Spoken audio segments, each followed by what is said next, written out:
எப்படி இருக்கு? எல்லாமே நல்லா இருக்குமா? எல்லாம் உனக்கு தான், எடுத்துக்கோ. ஐயோ, என்கிட்ட இருக்குமா? வேண்டாம். உன்கிட்ட இருக்கும், ஆனா இது நான் உனக்காக வாங்கி கொடுக்கறது. வேண்டான்னு சொல்லாம வச்சுக்கோ. ஏன் தயங்குற பார்வதி? நான் வாங்கி கொடுத்தா வாங்கிக்க மாட்டியா? வாங்கிக்க. உங்க சந்தோஷத்துக்காக ஏதாவது ஒண்ணு மட்டும் எடுத்துக்கிறேன். இது எல்லாமே உனக்கு தான். ஒவ்வொன்னுலயும் நான் 2 வாங்கிட்டு வந்திருக்கேன். இங்க பாரு, இதே மாதிரி இன்னொரு செட்டும் இருக்கு. இந்தா, எடுத்துக்கோ. வாங்கிக்கோ பார்வதி.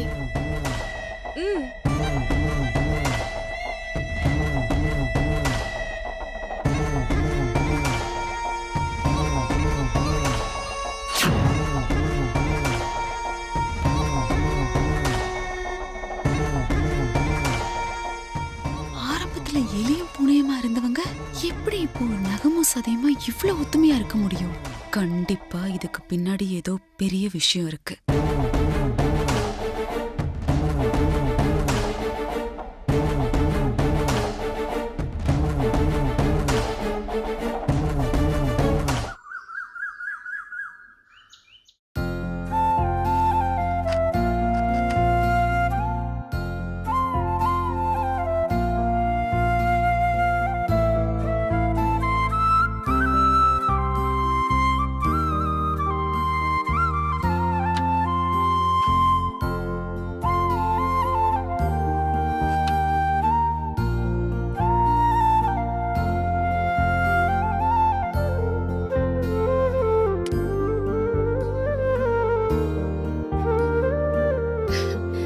வணக்கம் குருஜி. வணக்கம்மா.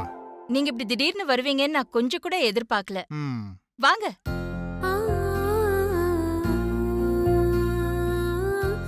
வாங்க. உட்காருங்க.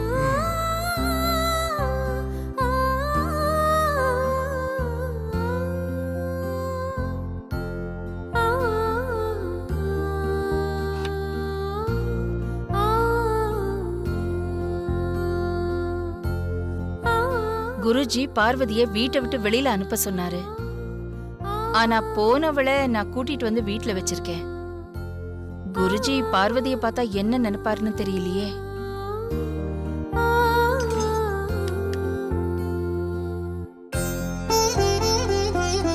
என்னம்மா, என்ன ஏதோ ஒரு குழப்பத்துல இருக்கீங்க? அதெல்லாம் ஒண்ணு இல்ல குருஜி.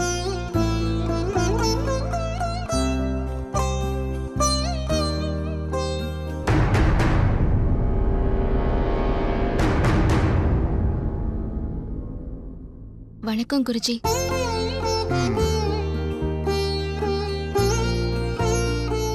நல்லா இருமா.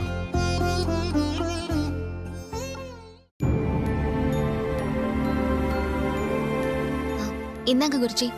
குருஜியும் நானும் வெளியில எதுவும் சாப்பிட மாட்டோமா? ஓ.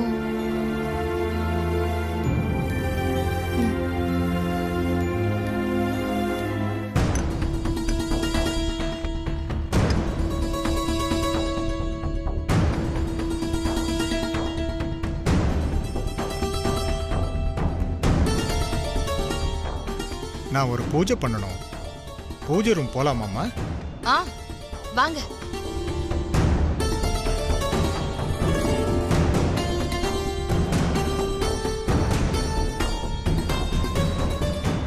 குருஜி எதுக்காக என்ன ஒரே யோசனையா பார்த்தாரு? ஒன்னும் புரியலையே.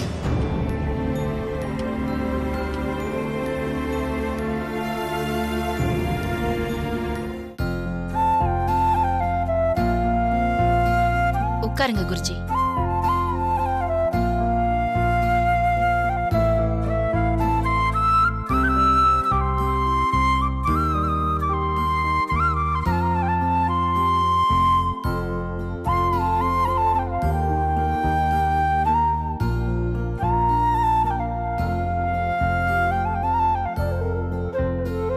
குருஜி,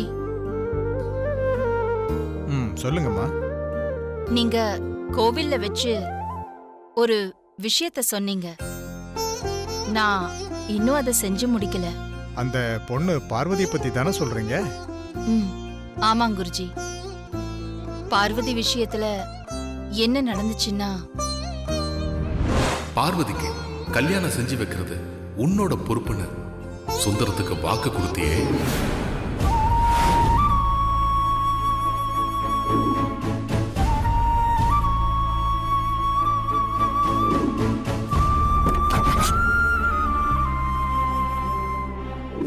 நான் இப்ப இந்த சாப்பாட்டுல கைய வைக்கணும்னா நீ எனக்கு ஒரு சத்தியம் பண்ணி கொடுக்கணும்.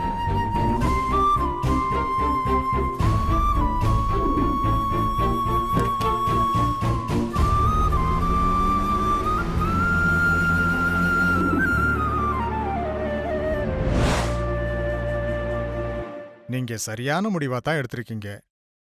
நானும் அந்த பொண்ணை மனக்குறையோட வீட்டை விட்டு வெளியே அனுப்ப சொல்லல. அந்த பொண்ணுக்கு நீங்க கொடுத்த வாக்குறுதிய நிறைவேற்றிய இந்த வீட்டை விட்டு அனுப்புங்க. நீங்க ஃபோன் பேசிட்டு வாங்கம்மா. நான் அதுக்குள்ளேயே என் பூஜையை முடிச்சுடுறேன். சரிங்க குருஜி. ஹலோ குருஜி, எனக்கு ஒரு சந்தேகம் உங்ககிட்ட கேட்கலாமா? என்ன சந்தேகம்? கேளு.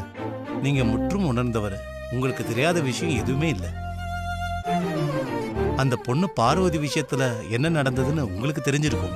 ஆனா அந்த பொண்ணு விஷயத்துல என்ன நடந்ததுன்னு அகிலாண்டேஸ்வரி அம்மா சொன்னப்போ எதுவுமே தெரியாத மாதிரி நடந்துக்கிட்டீங்களே, அது ஏன் குருஜி? இதுதான் உன்னோட சந்தேகமா? ஆ, நான் முற்றும் உணர்ந்தவன் தான். எல்லாம் எனக்கு தெரியும் தான். அதுக்காக ஒருத்தர் வந்து சொல்லும்போது எனக்கு எல்லாம் தெரியும்னு காட்டிக்க கூடாது. அவங்க சொல்றத பொறுமையா கேட்டுக்கணும். எனக்கு தெரிஞ்ச எல்லா உண்மையையும் அகிலாண்டேஸ்வரி அம்மா கிட்ட சொன்னா அவங்களால அதை தாங்கிக்க முடியாது. காலம்தான் அவங்களுக்கு கொஞ்சம் கொஞ்சமா உண்மையை புரிய வைக்கும். என்ன குருஜி சொல்றீங்க? கீழே பால் கொண்டு வந்து கொடுத்த பொண்ணு யார் தெரியுமா? தெரியும் குருஜி, இந்த வீட்டு சமையல்கார பொண்ணு. அந்த பொண்ணுதான் இந்த வீட்டு மூத்த மருமக. என்ன குருஜி சொல்றீங்க? அதுதான் விதி. விதிப்படிதான் எல்லாம் நடந்துகிட்டு இருக்கு. ஆனா இதுதான் விதின்னு அந்த அம்மா கிட்ட உண்மையை போட்டு உடைச்சோம்னா அகிலாண்டேஸ்வரி அம்மாவால அதை தாங்கிக்க முடியாது. எப்படி நடந்துக்குவாங்கன்னு அவங்களாலேயே தீர்மானிக்க முடியாது. அது மோசமான விளைவுகளை ஏற்படுத்தும். அதுக்காகத்தான் எல்லாம் தெரிஞ்சிருந்தும் நான் பொறுமையா காத்துக்கிட்டு இருக்கேன். அப்போ இந்த விஷயத்த அந்த அம்மா கிட்ட எப்போ எப்படி குருஜி சொல்ல போறீங்க? அதுக்குத்தான் நான் இப்ப ஒரு ஏற்பாட்டோட வந்திருக்கேன்.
நான் இப்போ ஒரு முக்கியமான விஷயமா தான் உங்களை பார்க்க வந்திருக்கேன். என்ன விஷயம் சொல்லுங்க குருஜி. நான் பத்ரிநாத் போயிருந்தேன். வழக்கம் போல அங்க இருக்கிற பனிக்குகையில நான் தவத்துல உட்கார்ந்துட்டேன். பல நாள் தவத்துல இருந்தனா ஒரு நாள் கண்ணை முழிச்சு பார்க்கும்போது இருட்டா இருந்த அந்த குகை முழுக்க நல்ல வெளிச்சம் இருந்துச்சு. நான் அந்த குகையை மூடி இருந்த பனி கரைஞ்சு சூரிய வெளிச்சம் உள்ள வந்திருக்குமோன்னு நினைச்சேன். ஆனா நான் நினைச்ச மாதிரி அது சூரிய வெளிச்சம் இல்ல. அந்த குகைக்குள்ள இருந்த ஸ்படிகலிங்கத்துல இருந்து வந்த பிரகாசமான வெளிச்சம் அது. நான் தவத்துல உட்காரும்போது அந்த ஸ்படிகலிங்கம் குகையில இல்ல. நான் கண் திறந்து பார்க்கும்போது என் எதிரில் இருந்தது. என் தவத்தை மெச்சி அந்த சிவபெருமானே நேர்ல வந்ததா நான் சந்தோஷப்பட்டேன். அந்த ஸ்படிகலிங்கத்தையும் நான் எடுத்துட்டு வந்துட்டேன். சிஷ்யா, அந்த ஸ்படிகலிங்கத்தை எடு.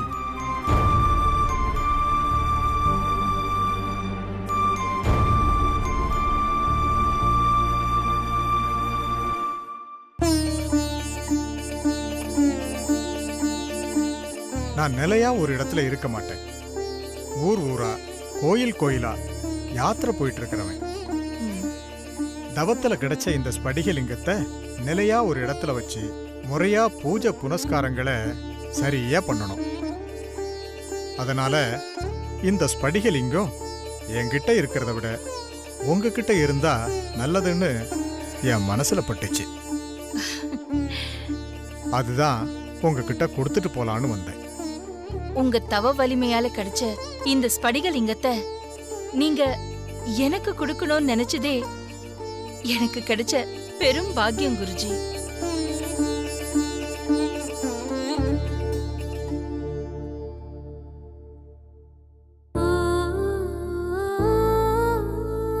வாங்கிக்கங்கம்மா.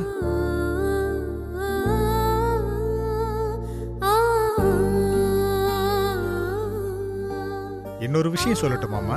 சொல்லுங்க குருஜி. இந்த ஸ்படிகலிங்கத்தை நீங்க வச்சிருக்கிறத விட அடுத்த தலைமுறைக்கு வழிவிட்டு உங்க மருமக கிட்ட ஒப்படைச்சா இன்னும் சிறப்பா இருக்கும். அதுக்கு என்ன குருஜி, இப்பவே என் மூத்த மருமக மித்ராவை கூப்பிட்டு இந்த பொறுப்பை அவகிட்ட ஒப்படைக்கிறேன். அவசரப்படாதீங்கம்மா. இது சாதாரண லிங்கம் இல்ல. இதை அடையறதுக்கு உங்க 2 மருமகள்ல யாருக்கு தகுதி இருக்குன்னு தெரிஞ்சுக்கிட்டு தகுதி இருக்கிறவங்க கிட்ட இந்த லிங்கத்தை ஒப்படைங்க. காலங்காலமா இந்த குடும்பத்துல மூத்த மருமகளுக்கு தானே எல்லா உரிமையும் கொடுத்துட்டு வந்திருக்காங்க. இருக்கலாம்மா, நீங்களும் அப்படி வந்தவங்க தான். உங்களுக்கு அதுக்கான முழு தகுதியும் இருந்துச்சு. ஆனா இப்ப இருக்கிறவங்க எல்லாருமே உங்கள மாதிரியே இருப்பாங்கன்னு சொல்ல முடியாதல்லம்மா. நீங்க சொல்ற உங்க மூத்த மருமகளை விட இளைய மருமகளுக்கு அதிக தகுதி இருந்தா அது அவங்கள புறக்கணிச்ச மாதிரி ஆயிடாதா? எந்த மருமகளுக்கு இந்த லிங்கத்தை கொடுக்கணும்னு நான் எதை வச்சு கணிக்கிறது குருஜி? சொல்றேன். இன்னைக்கு சதுர்த்தி, பௌர்ணமிக்கு இன்னும் 11 நாள் இருக்கு. அது வரைக்கும் இந்த ஸ்படிகலிங்கத்தை ஆதிக்கடவூர்ல இருக்கிற உங்க குலதெய்வ கோவில் குளத்து தண்ணீர்ல விட்டுருங்க. அந்த 11 நாளும் லிங்கம் குளத்துல இருக்கட்டும். அந்த நாட்களுக்குள்ள நீங்க 2 மருமகள்களையும் கவனிச்சு சோதிச்சு பாருங்க. யார் கையில ஒப்படைக்கிறதுன்னு முடிவு பண்ணுங்க. அப்படியும் உங்களால ஒரு முடிவுக்கு வர முடியலன்னா பௌர்ணமி அன்னைக்கு உங்க 2 மருமகள்களையும் குலதெய்வ கோவில் குளத்துக்குள்ள மூழ்கி தண்ணிக்குள்ள இருக்கிற ஸ்படிகலிங்கத்தை வெளியே எடுத்துட்டு வர சொல்லுங்க. யார் குளத்துக்குள்ள மூழ்கி லிங்கத்தை வெளியே எடுத்துட்டு வராங்களோ, யார் கைக்கு லிங்கம் கிடைக்குதோ அவங்க தான் இந்த லிங்கத்தை அடைய பூஜை பண்ண தகுதியானவங்க. சரிங்க குருஜி, நீங்க சொன்ன மாதிரியே நான் செய்றேன். இன்னொரு விஷயம் சொல்லுங்க குருஜி. தண்ணியில இருந்து இந்த லிங்கத்தை எடுத்துட்டு வரும்போது லிங்கம் கையில இருந்து நழுவி மறுபடியும் தண்ணிக்குள்ள போயிடக்கூடாது.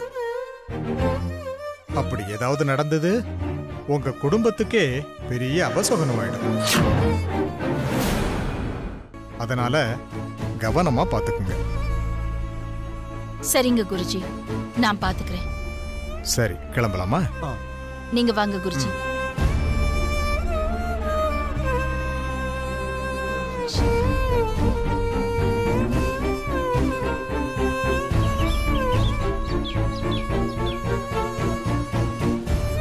என்ன சிஷ்யா யோசனை? இன்னும் உன்னோட குழப்பம் தீரலையா? இன்னும் இல்ல குருஜி, குழப்பம் இன்னும் அதிகமாகிட்டே இருக்கு. என்ன உன் குழப்பம்? நீ முதல்ல அதை சொல்லு. அந்த சமயக்கார பொண்ணு தான் அகிலாண்டேஸ்வரி அம்மாவோட மூத்த மருமகன் சொன்னீங்க. ஆமா, சொன்னேன். ஸ்படிகலிங்கத்தை எடுத்து அம்மா கையில கொடுத்தீங்க. ஆமா, கொடுத்தேன். ஸ்படிகலிங்கத்தை அந்த அம்மா வச்சுக்கிறத விட இளைய தலைமுறைக்கு வழிவிட சொல்லி மருமக கையில கொடுக்க சொன்னீங்க. உங்க வார்த்தைக்கு மதிப்பு கொடுத்து அந்த அம்மாவும் மூத்த மருமக மித்ரா கிட்ட கொடுக்கறேன்னு சொன்னதுக்கு வேண்டான்னு தடுத்துட்டீங்க. சரி, உன்னோட குழப்பம் என்ன அதை சொல்லு. அந்த அகிலாண்டேஸ்வரி அம்மாவுக்கு சமயக்கார பொண்ணு தான் மூத்த மருமகனும் தெரியாது. வேற 2 பேரை தான் அந்த அம்மா மருமகன் நினைச்சுக்கிட்டு இருக்காங்க. நீங்க சொன்னதெல்லாம் எப்படி நடக்கும்னு எனக்கு ஒரே குழப்பமா இருக்கு குருஜி. நான் என்னோட பாரத்தை இறக்கி வச்சுட்டேன். இனி அகிலாண்டேஸ்வரி அம்மாவுக்கு எப்படி உண்மை தெரிய வரும், ஸ்படிகலிங்கம் எப்படி பார்வதி கைக்கு கிடைக்கும், எல்லாத்தையும் ஸ்படிகலிங்கம் பார்த்துக்கும். லிங்கத்தோட லீலைய இனிமேதானே எல்லாரும் பார்க்க போறாங்க.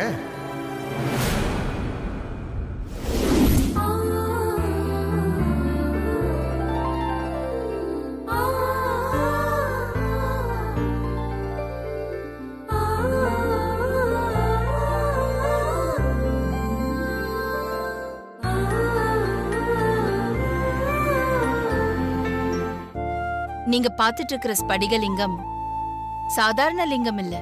நம்ம குருஜி பத்ரிநாத் பனி குகையில தவத்துல இருக்கும்போது அவருக்கு சுயம்புவா கிடைச்ச லிங்கம்.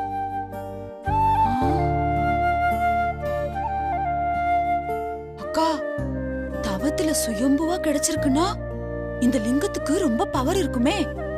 இத குருஜி அவர்கிட்ட வச்சுக்காம இங்க வந்து எது கொடுத்துட்டு போனாரு? தப்பா எதுவும் கேட்கலையே. குருஜி ஒரு இடத்துல நிரந்தரமா இல்லாம ஒவ்வொரு ஊரா கோயில் கோயிலா யாத்திரை போய்கிட்டு இருக்கிறவரு. அவரால இந்த ஸ்படிகலிங்கத்துக்கு முறையா பூஜை செய்ய முடியாது. அதனால இந்த லிங்கத்தை என்கிட்ட ஒப்படைச்சிட்டாரு. இப்ப எனக்கு புரிஞ்சிடுச்சுக்கா. இந்த பூஜை புனஸ்காரம் சாமி விரதம் இதெல்லாம் நீங்க தான் கரெக்டா செய்வீங்கன்னு குருஜிக்கு நல்லா தெரிஞ்சிருக்கு. அதனாலதான் இந்த சக்தி வாய்ந்த லிங்கத்தை உங்ககிட்ட கொடுத்துட்டு போயிருக்காரு. கரெக்ட் தான். இந்த ஸ்படிகலிங்கத்தை நாளைக்கு நம்ம ஆதிக்கடவுர் கோவில் குளத்துல இருக்கிற அந்த தண்ணியில விட போறோம். தண்ணியிலையா?